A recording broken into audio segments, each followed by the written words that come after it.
Alright, sana marinig ninyo ako dito. Sana itong demonstration na to ay ma-record. Now record. Okay, mga bossing, parang malakasan natin yata yung mic dito. Masakit siya sa tinga. Napakalakas. So, sa demonstration na to, may connection na wire. Yan, dalawa yan. Papunta dito kay camera. Cellphone din. Tapos since dalawa siya, ang isa papunta kay mixer. Ang isa papunta kay power bank. Kasi nalobat na hindi mixer, technically sound card. Yan, sound card. Sound card po, sound card. So, dito natin ipadikit natin tong microphone natin. Yan. Mahaba itong headset natin, so hindi tayo mag-alala. Okay. So ngayon, ang setup na to ay para talaga sa live na merong camera na cellphone, tapos cellphone na isa para magtugtugan, merong sounds na may lyrics, may kumakanta. Pwede yun sa live kasi kahit anong music eh. Basta sabi ni TikTok, hindi lang bastos. So, pwede yung tipo kong lalaki.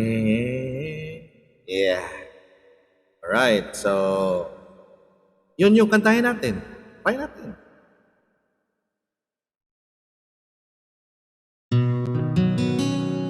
Disclaimer lang, itong sound card na connect si cellphone sa sound card via Bluetooth. Okay? Make sure nyo na connect via Bluetooth. Yung pangalan niya is KYA2. KYA2. Hanapin nyo sa Bluetooth. So, itong si microphone naman, nakakonect na yung connector niya sa cellphone. So, try natin kung pwede. Mabilisan lang.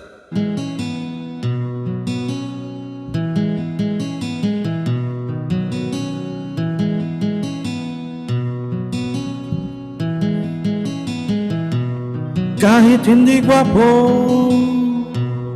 kahit na di matalino, at siya sa'yo may puso, siya pa rin ay gugustuhin ko.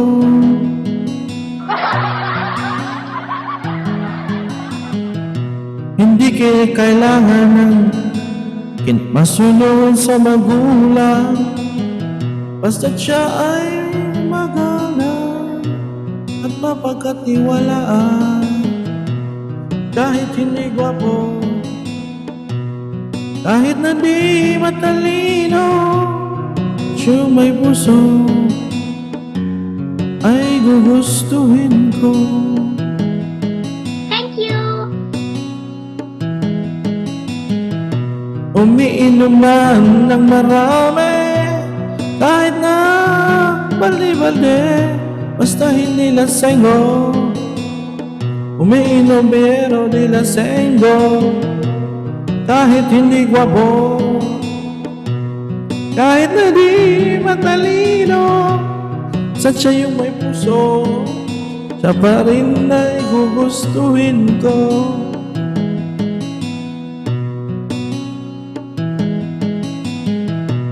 Manuntok man ng tao, basta nasa katwiran nito, magpapalpak man ang gaho, basta hindi masagulero. Yun, hindi natin alam yun, so hindi na natin ipagpatuloy. Alright, mga boss, sana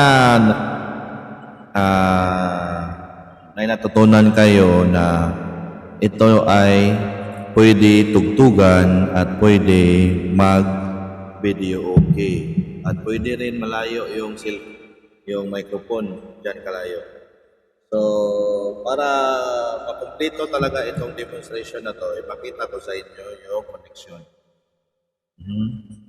So, dito, nasa mic 2. Si mic 2, yan, mic 2, nakakonect kay microphone. Sa microphone, mayroon siyang butas sa lalim. Yan. Tapos, si headset, yan mo lang maririnig yung boses mo. Naka-connect siya sa headset. Alright. Tapos, grabe ang lakas ng pick-up ng microphone mga boss ako. Yun lang. Meron siyang OTG na dito. Siya yung nakakonect sa power bank. Salamat po.